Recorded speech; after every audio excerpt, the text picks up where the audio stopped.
All right, so guys, to continue here, I want to continue this article that was written by the Washington Post. And we're going to kind of, talk more about Riot Games and, obviously them celebrating the 10 years of League of Legends, but also just kind of what the plan is for Riot Games and what they're trying to do. We have the benefit of being able to be long-term, Mark Merrill, co-founder of the Riot Games, said to the Washington Post. We don't have to go push out a product to meet some quarterly deadline or revenue target or whatnot. Riot is owned by Tencent, a Chinese technology and entertainment conglomerate.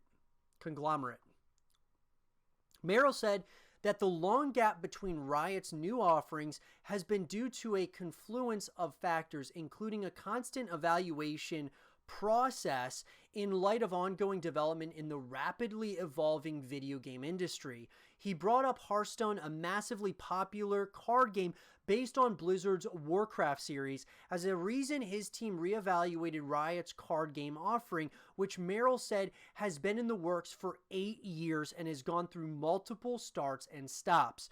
We had to adjust how we were doing things, Merrill said.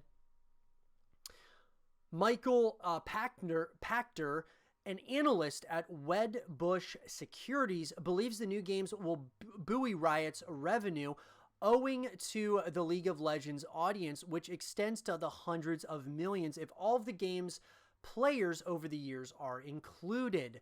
Their competitive advantage is the huge number of League of Legends fans, he said. He is skeptical about their tactical shooter, however. Merrill said the tactical shooter will attempt to build deeper characters and worlds compared to current games on the market, as well as add broader avenues for strategic depth and expression. Riot has not revealed a release date for that game. Riot's league-based card game, called Legends of Runeterra, will introduce new League of Legends characters and allow players to directly acquire cards as opposed to relying on luck through randomized packs. It is scheduled for PC and mobile next year. So I think this is probably a good time to talk about the Legends of Runeterra. One thing I want to mention, guys, about this is where Merrill said that the game has gone through multiple starts and stops.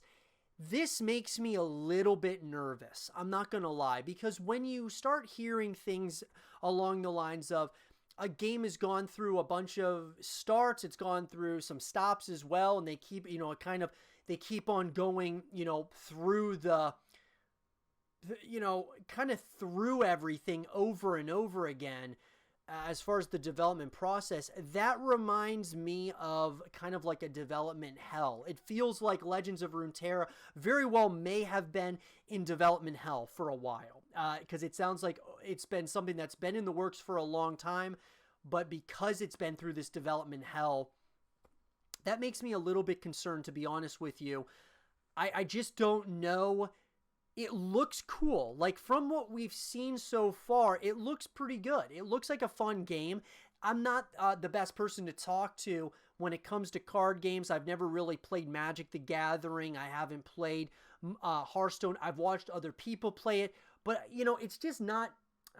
it's not a game, or I guess you really could say a genre, that is something that's in my realm of confidence. I feel much better about a first-person shooter, a third-person shooter, a strategy game, a real-time strategy game, or, an MMORPG, or, things of that nature. I'm just, the card games just really are not something that are in my area of confidence.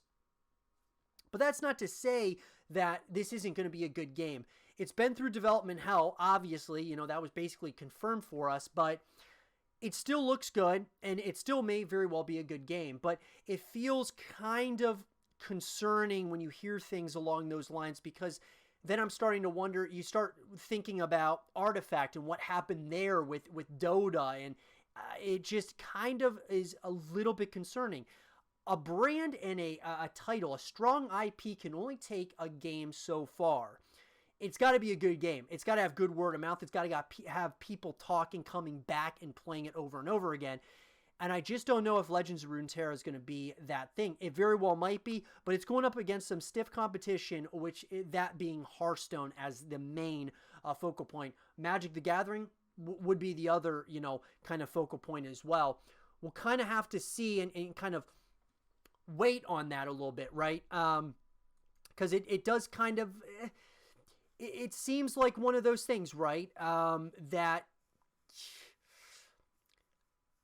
I don't know. I just am a little bit concerned about it, to be quite honest with you guys. But I think that it's going to be a good game. We got to wait and see. I know some people were already saying that were able to start playing the game earlier, like the beta phase that came out. It's like very limited on how many people are able to play it right now. But I think that's cool. I mean, it's cool that people are getting their hands on it. It sounds pretty positive. There's some people saying that there's things about it that aren't that great, but for the most part, it seems like people are enjoying the game. We'll have to kind of wait and see when the full game comes out. They had really good ideas. I'll give them that. 100% had really good ideas about the card game, but I'm just concerned as to where does that go here? Where do we, how does that translate, long term in this game? And I know that you look at Riot Games, they're in this for the long term with all of these projects, and you can see that. I would say Legends of Runeterra is probably one of the games that they announced that I'm a little bit concerned about. And it's not because of it being a card game, it's the fact that it's gone through a development hell.